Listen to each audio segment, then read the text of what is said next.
Bueno, buenas tardes. Gracias por la invitación, Daniel y equipo de INIA Las Brujas y el INIA en general.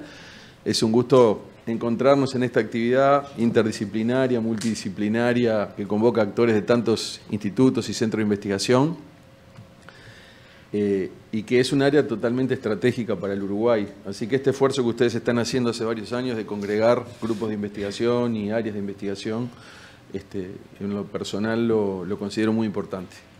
Y por eso, con gusto acepté la invitación, y me alegra mucho que podamos tener este diálogo que va creciendo.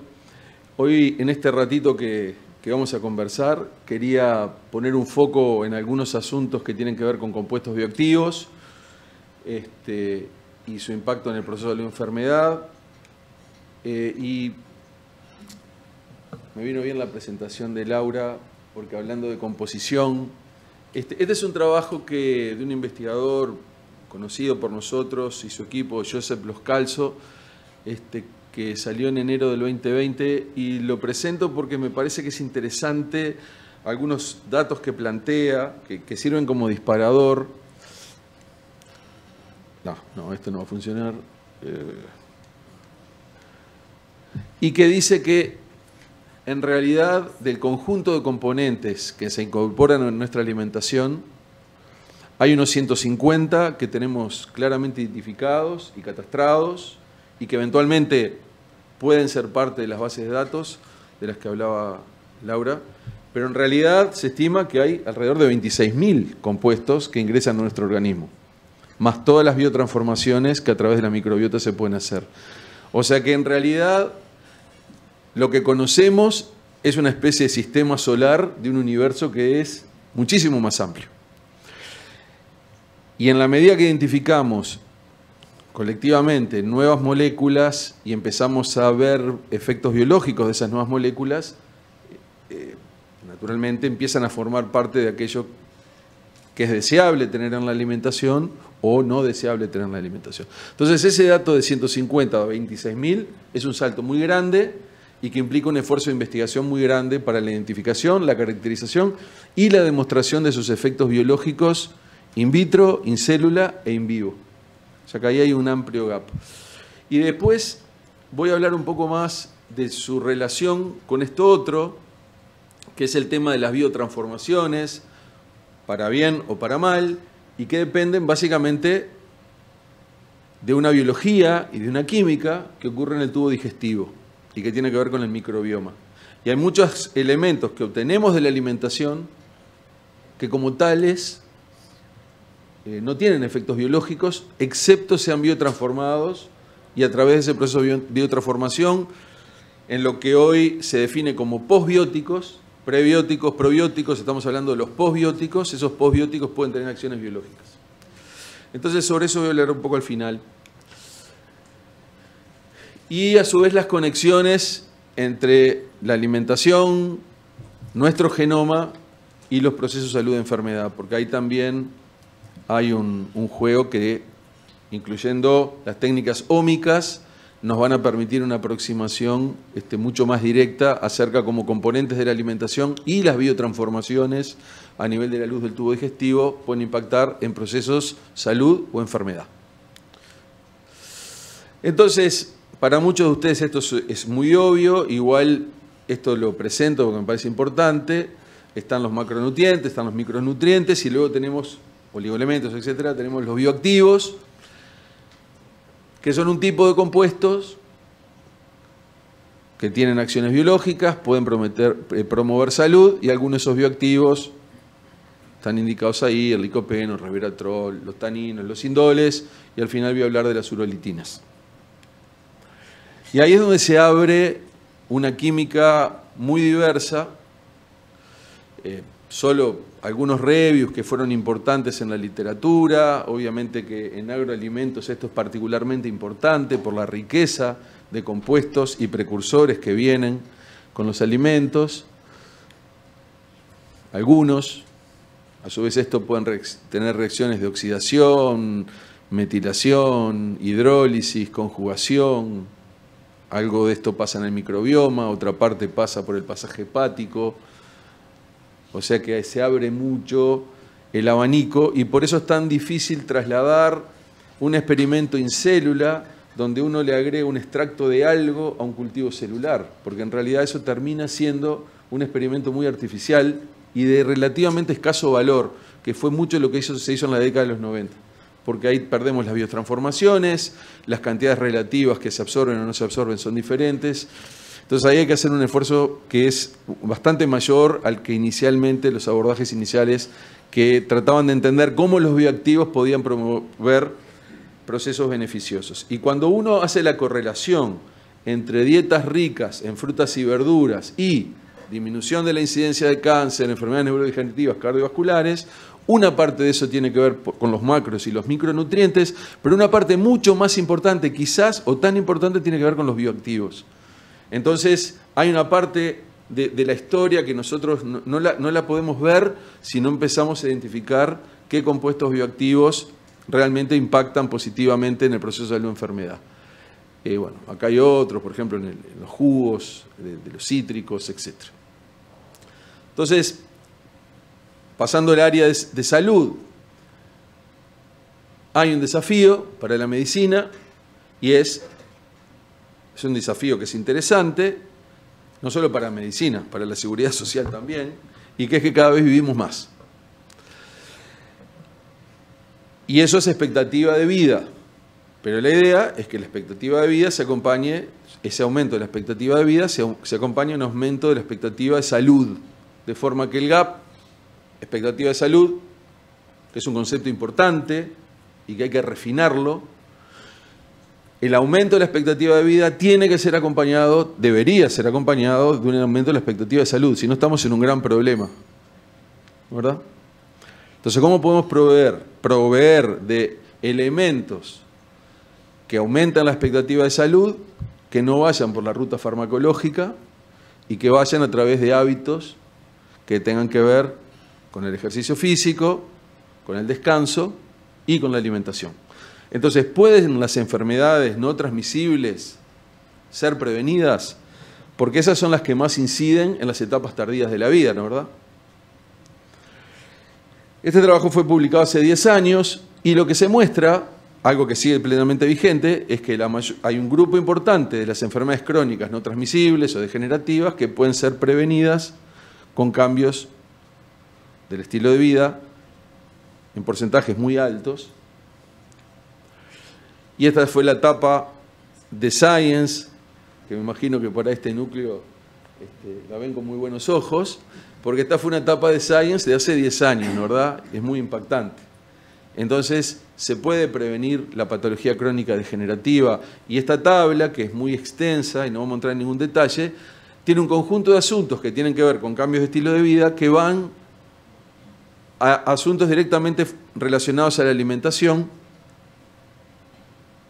cómo cambiamos la relación de ácidos grasos saturados, no saturados, omega 3, el consumo de glucosa, el consumo de sodio, todo lo que la Escuela de Nutrición conoce muy, muy bien.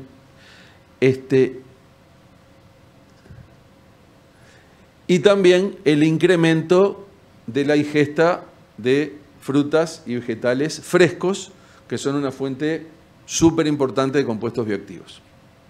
Ahora bien, las correlaciones, como siempre, son correlaciones, e identificar procesos causa-efecto siempre es infinitamente más difícil. Pero por las correlaciones empiezan. Por lo menos nos sirven para proponer hipótesis. Y hay una tríada ahí que tiene que ver con la dieta, la salud y la genómica, y vamos a ver en un ratito el rol del microbioma. Perdón, disculpen. ¿Qué hice? Sí, pero eso es porque yo quiero señalar y no puedo, entonces cambio, perdón.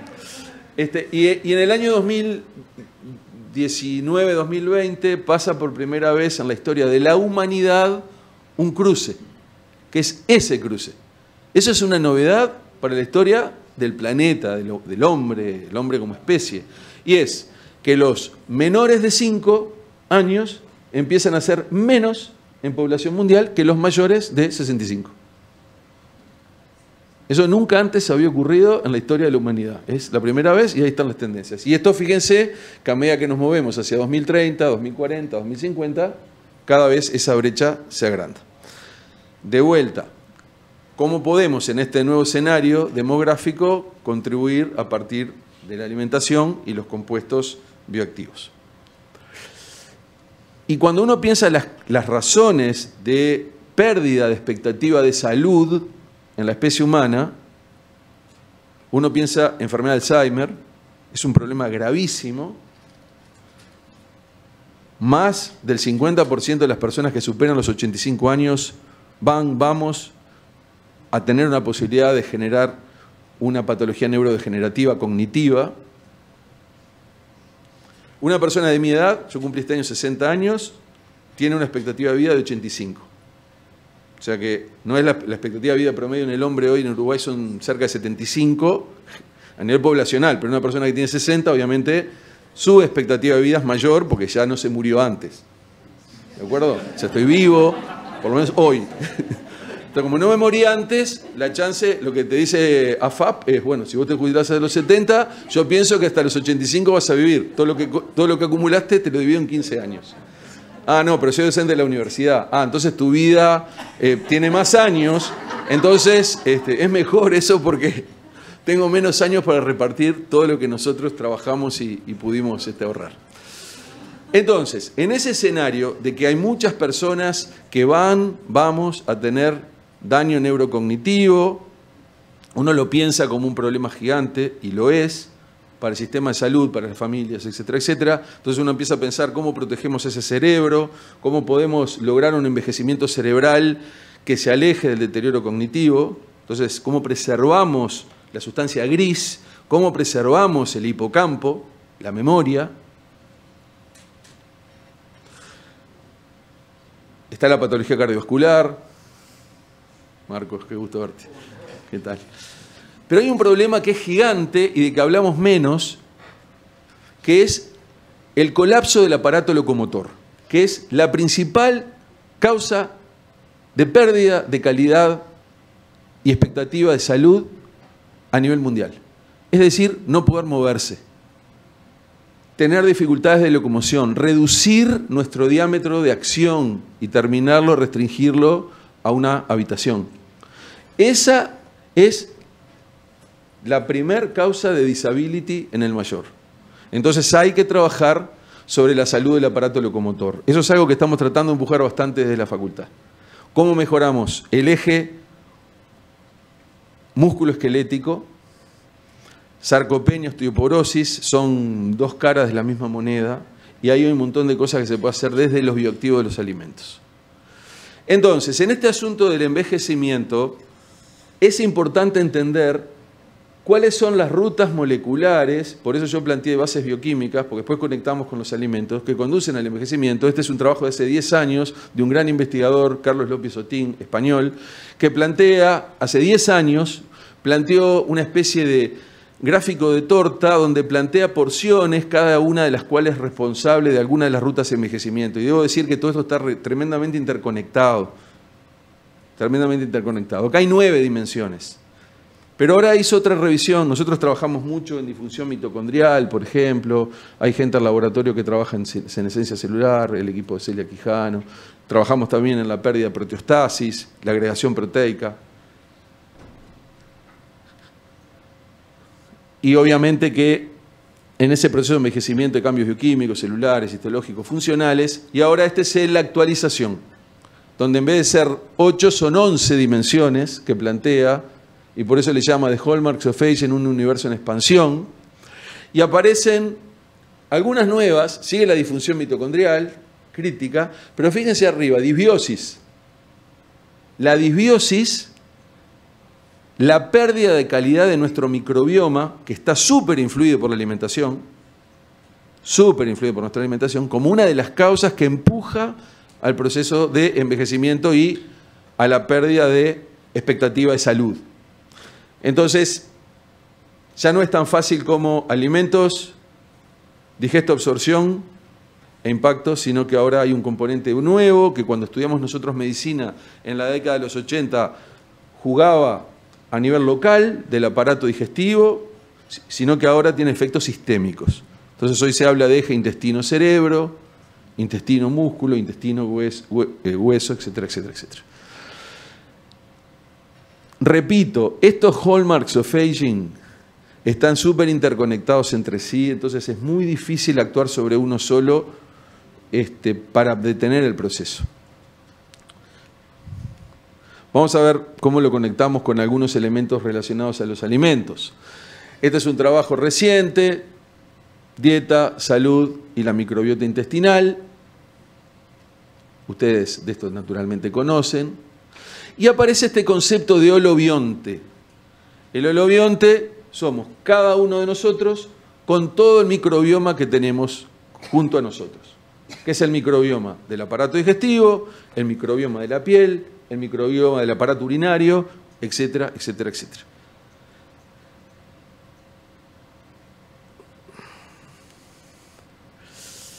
Y esto sigue avanzando, y bueno, aparece en en Science Translational Medicine, esta idea.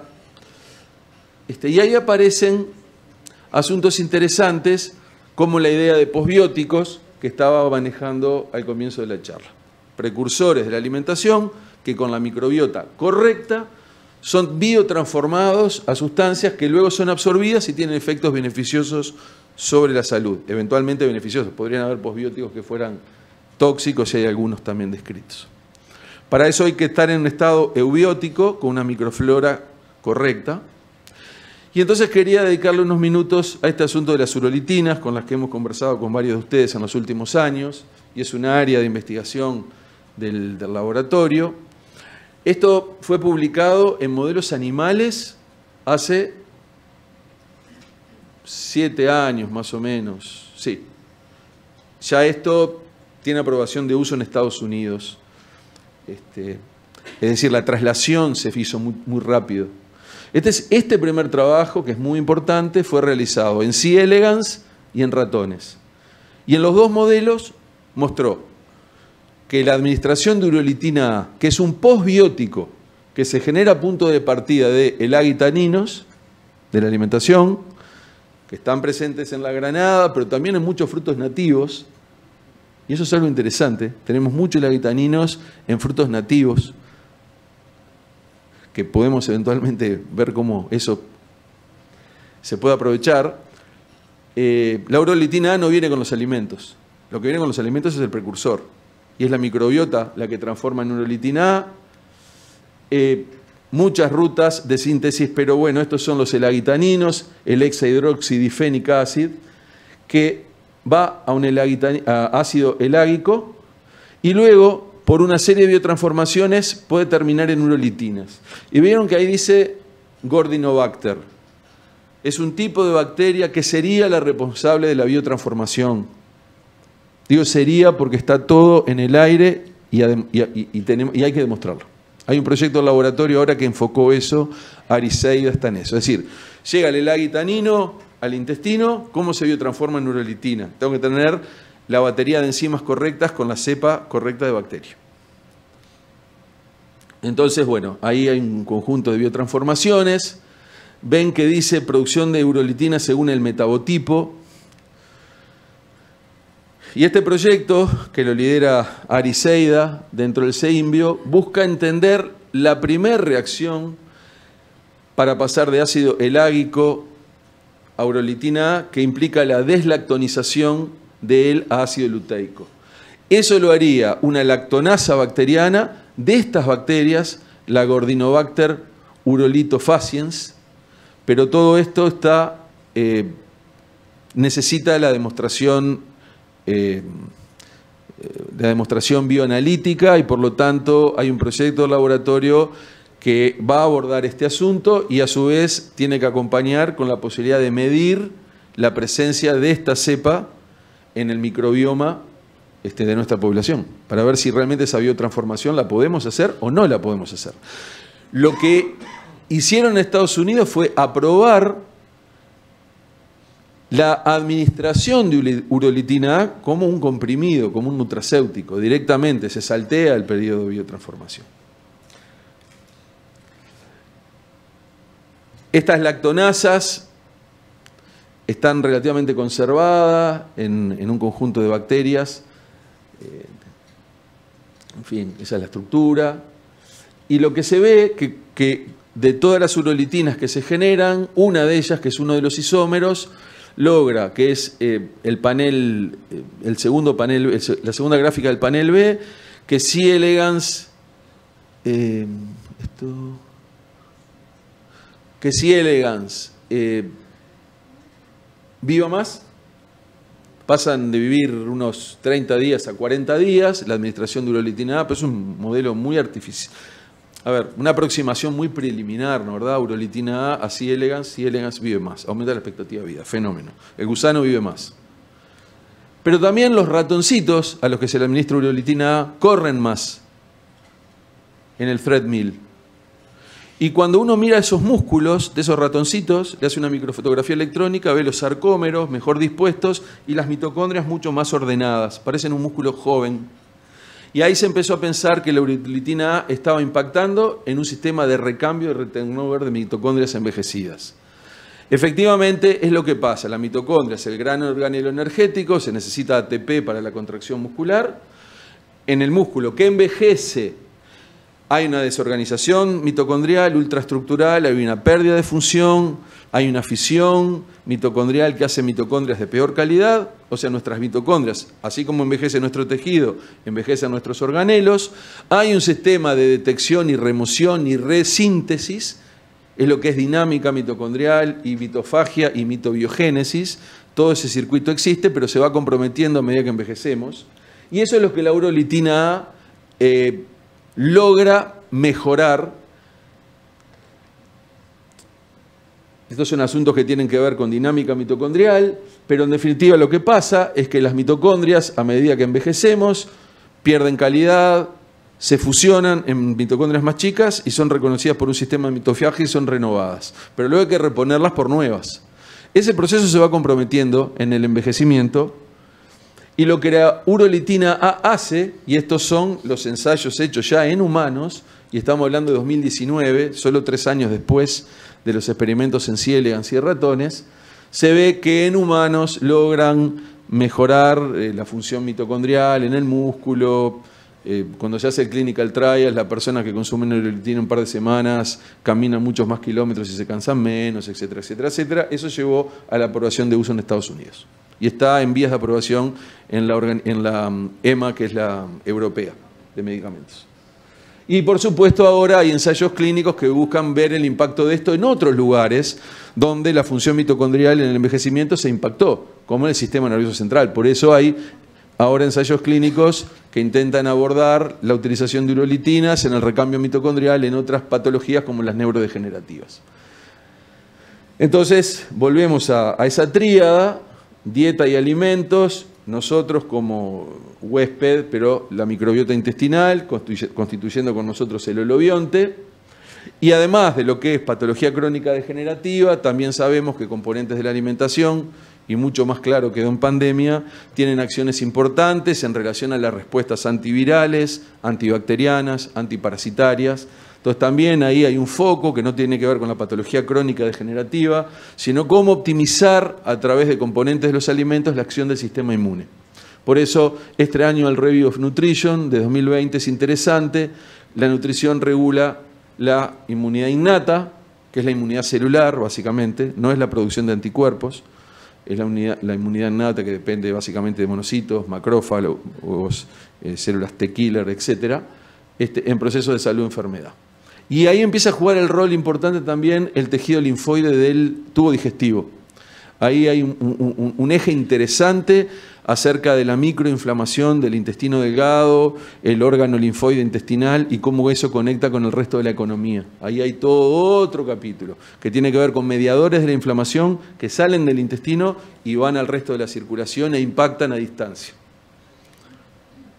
Para cerrar, este año, esto dice mayo porque esto fue una presentación que hice en mayo, pero se aprobó hace unos meses la maestría en Ciencia de Alimentos y Salud Humana, que va a expedir en la Escuela de Graduados de la Facultad de Medicina, donde participan distintas instituciones y profesionales, de una cantidad de facultades, de la Escuela de Nutrición, de la Facultad de Química, Ingeniería, Medicina, Agronomía, Veterinaria. Hay un grupo importante, como cerca de 80, 90 docentes que directa o indirectamente van a estar participando en esto. Esto fue aprobado por el CDC hace unos meses. Seguramente el primer llamado a esta maestría se realice en el primer semestre de 2024 y la idea es poder hacer ingresar a este programa personal que venga de formaciones muy diversas, que puede ser desde la ingeniería de alimentos hasta la medicina, que puedan integrarse a hacer tesis que tengan que ver con este eje,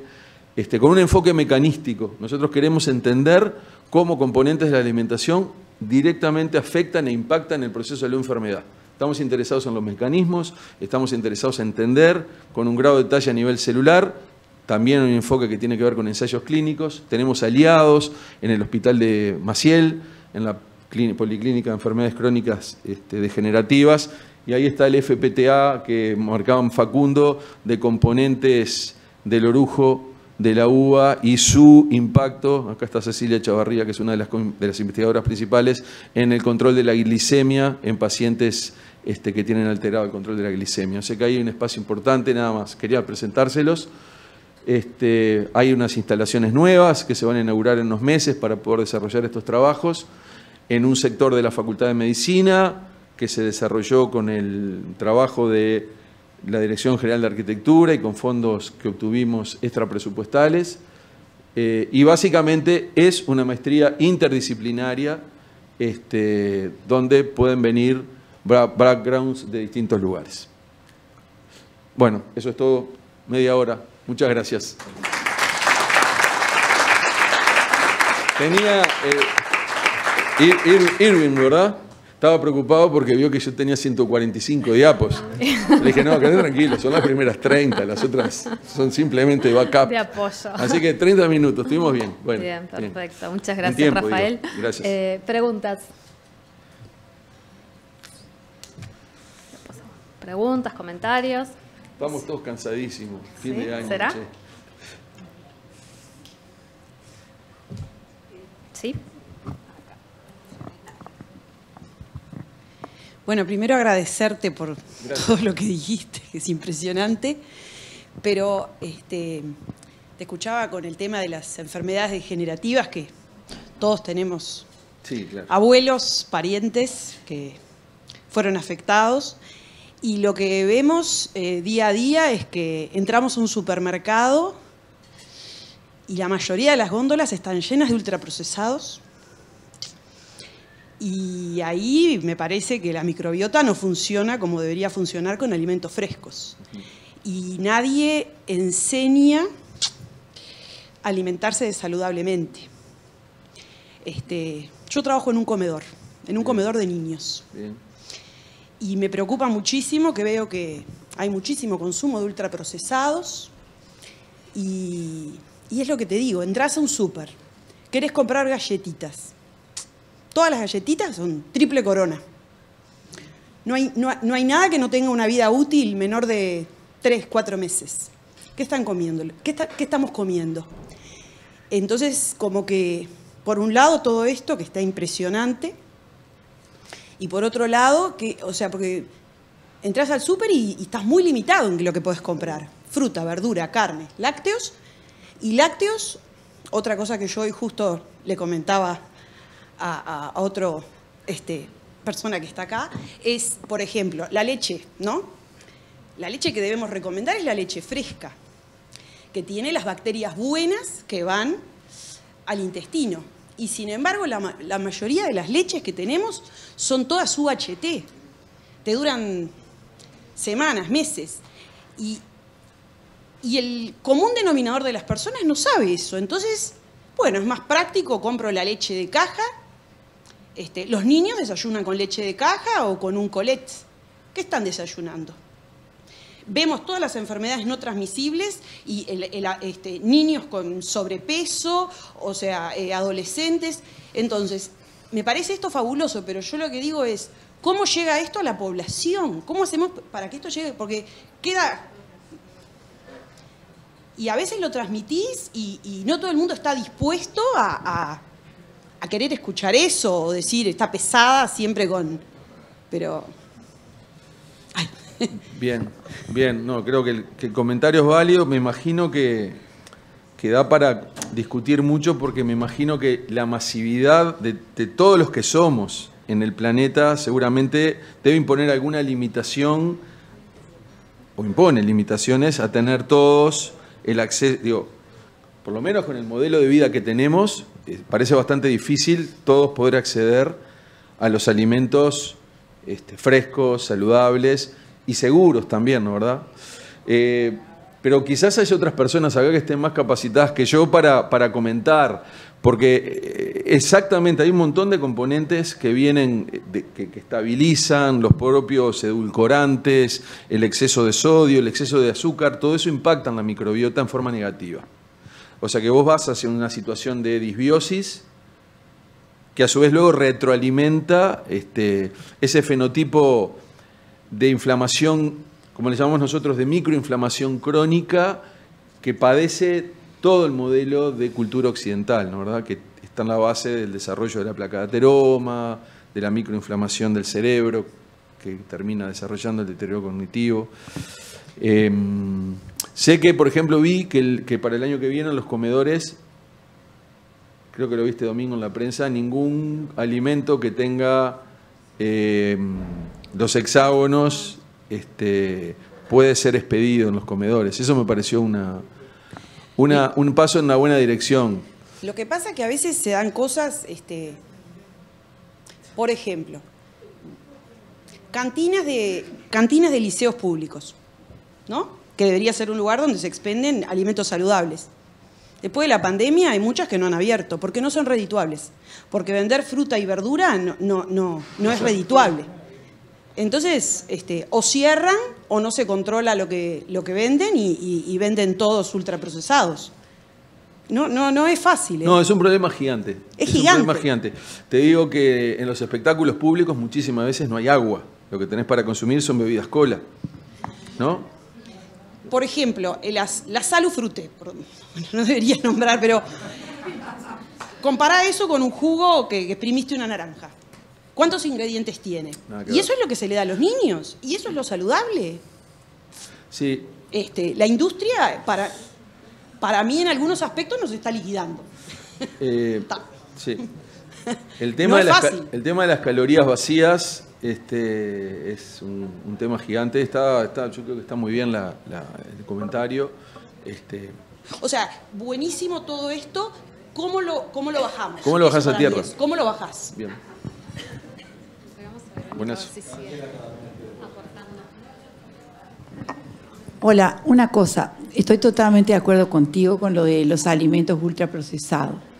Pero viniendo del palo de los productos naturales, es importante saber que no todos los productos naturales son inocuos. Tenemos que tener claro eso, y eso todavía tampoco está bien estabilizado acá en el país, sobre todo en el consumo interno. Todos lo saben a eso, ¿no? Entonces, que sea natural no quiere decir que sea perfecto, y eso es sumamente importante también. O sea, así como cómo transmitimos lo de los ultraprocesados, cómo transmitimos eso. Hay muchísimo por hacer, pero hay que tener ojo. No todo lo natural es todo consumido todo consumido en una cantidad excesiva, o termina siendo veneno, hasta el agua, ¿no? Esto es así. Pero realmente me siento como en el deber de decir que no todo lo que es natural que nosotros consumimos es sano. Hay cosas que todavía necesitan ciertas regulaciones para terminar siendo sanas. Eso es sumamente importante, a pesar de que con los ultraprocesados estoy totalmente de acuerdo contigo, pero... Sí, si uno imagina el proceso de pasteurización de la leche, digamos, eso difícilmente a nivel masivo uno pueda volver atrás, ¿no, verdad? Pero sí, la pasteurización seguramente debe quedarse con parte de la riqueza, pero por otro lado te da la seguridad. Entonces, yo no soy un experto en esto, simplemente lo estoy diciendo como médico, que aprendimos eso. Por eso digo, tiene que haber, ahí hay como como un equilibrio, Exacto. pero además somos 8.000 millones de personas. Exacto. Entonces Ahí- eso ahí- también es una dificultad, ¿no? Tiene- Cuando vos decís, vamos a comer ecológico, pero ¿cuánto te sale? Sí. Yo, antes que me empiecen a tirar tomates, prefiero que otros agarren la palabra. Tomates no. Estamos con la frutilla. ¿Boniatos? Tampoco. No, a ver, el planteo es tal cual. Fue ya en la primera presentación de hoy, ¿cómo hacemos para desarrollar algo que sea bueno? ¿Cómo hacemos para que llegue al consumidor? Ese es un problema que cualquiera que hemos trabajado en algún tipo de desarrollo y que tenemos como objetivo que llegue, es un problema que tenemos. Y totalmente de acuerdo con que el tipo de vida que nos imponemos hoy en día, tipo de vida moderna, que nos lleva a que por comodidad o por novelería vamos a consumir alimentos con mayor contenido de sal, mayor contenido de azúcares, menos fibras. Ya te dije, lo vuelvo a decir, no me gusta ese logo como de ultraprocesados porque creo que lleva la discusión hacia donde no debería ir, sino que el problema es la composición de los alimentos y que no necesariamente por ser natural va a ser mejor. De hecho, el procesamiento de los alimentos surgió como una barrera a problemas que tenían los alimentos. No fue algo que inventó una mente diabólica. Y un poco más. Richard Branham es un antropólogo que ha trabajado con primates y ha estudiado la evolución humana y tiene bien clara la demostración de que en realidad cocinar es procesar alimentos, ¿estamos de acuerdo? Cocinar nos hizo humanos. El Homo sapiens tiene un sistema gastrointestinal más simple para poder consumir alimentos procesados, porque si no los procesa no puede aprovechar lo que está en la naturaleza, y eso le permitió que esa energía la use el cerebro y por consiguiente nos hemos podido desarrollar. En los últimos cientos de miles de años, el Homo sapiens evolucionó distinto gracias al procesamiento de alimentos. Entonces hay que tener un poquito de cuidado con eso. Pero sí, es un problema muy serio, mucho mayor hoy en día que la falta de alimentos, como ya se dijo hace un rato. Así que sí, hay que seguir trabajando y conversando, sobre todo.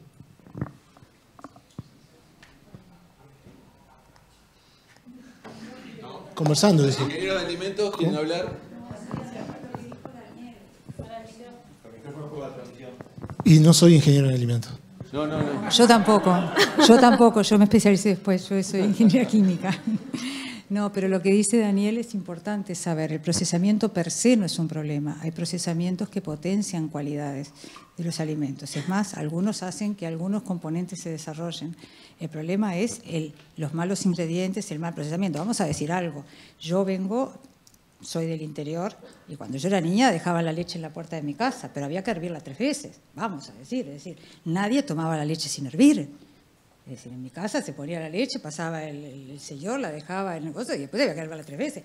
Yo entre eso y un control bien hecho de la pasteurización me quedo con la pasteurización 10 veces. Que un mal control hecho destruye mucho más ese otro por más que no lo quieran, o sea. Y hay otros problemas que se generan, o sea que hay que tener cuidado. Lo que pasa son las cosas mal hechas. Y a mí cuando hablabas me tenía una pregunta, era que la mencionaste colateralmente, pero es en las alimentaciones la correlación entre las enfermedades y las distintas poblaciones del planeta que tienen distintas dietas, ¿no? Porque tú en un momento mencionaste la población occidental y yo me estaba preguntando, es decir, cuando ponías las 2 líneas que se cruzaban de edades, yo me acordaba de China, cuando China prohibió tener más de un hijo, es decir, recién bajó por años para poder bajar, recién ahora volvió a permitir 2, creo que están permitidos, es decir, es un juego de población. Pero la dieta es muy distinta a la nuestra, lo mismo la población hindú, o sea, ¿y qué correlación hay con las enfermedades? Está muy bien. Te digo algo general, macro, después se puede afinar micro. Pero básicamente, más allá de que hay genéticas que no son exactamente igual, si tú agarras una población que vive en una isla del archipiélago de Japón y la llevas a Los Ángeles y la dejas suficientemente tiempo, desarrolla el mismo perfil de patología crónica degenerativa que el norteamericano que vive en Los Ángeles desde que nació. O sea que ahí el alimentación. el estilo de vida impacta, o sea, la genética es un 25%. El otro 75% es estilo de vida, alimentación. Eso está bien determinado, ¿eh? Eso está bien determinado. Inclusive los super longevos, los tipos que... Están los centenarios y están los supercentenarios. Los supercentenarios son los que tienen más de 110. Porque ahí hay cortes. Más de 85, más 90, más 95, más 100. 100 a 110 pasan cosas y ahí tenés como una... Y después más de 110. Y después no... Después hay otros asuntos, después de los 120. Eso podemos... Después pasan otras cosas. Pero los supercentenarios, que están en algunas partes muy específicas del planeta, están súper recontra protegidos con su estilo de vida y con la alimentación. Si vos los trasladás a otro lugar, otra vez agarran la trayectoria que lleva el resto. Básicamente. Sí. Y supongo que ya está correlacionada a las enfermedades que tienen distintas poblaciones, o sea, sí, en forma estable, ¿no? O sea, sí, lo que pasa es que hay mucho más información de este tipo en las culturas occidentales, ¿no? ¿Verdad? Hay muchos más trabajos publicados y a su vez dentro de las culturas occidentales, dieta mediterránea versus no dieta mediterránea, todo eso está bastante bien establecido. En los últimos, yo te diría, 6, 7 años hay una cantidad de reportes que marcan muy fuertemente el impacto que tiene los compuestos bioactivos para los occidentales y a su vez cuando vos extrapolás y cuando trasladás poblaciones. O sea que sí, el estilo de vida occidental, entre comillas, es un estilo de vida que genera un fenotipo proinflamatorio crónico. Eso es así.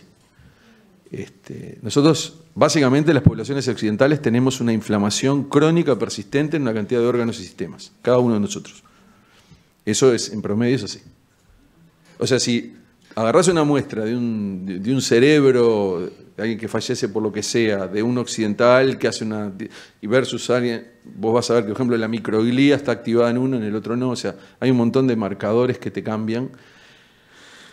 Lo que llamamos low grade inflammation, que eso ocurre. Entonces, ¿cómo lográs revertir ese fenotipo occidental para lograr un fenotipo menos inflamado, menos inflamatorio y que correlacione el aumento de la expectativa de vida que logra la medicina con el aumento de la expectativa de salud?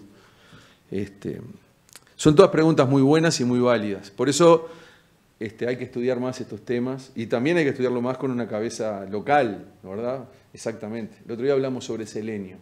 Selenio es un tema re importante. En Uruguay nadie mide selenio, no medimos selenio, no sabemos cómo es el estatus de selenio en nuestra población. ¿Suplementás o no suplementás? En fin, así. Bien. Queda el planteo. Si no hay más preguntas, muchas gracias entonces, Rafael Radi.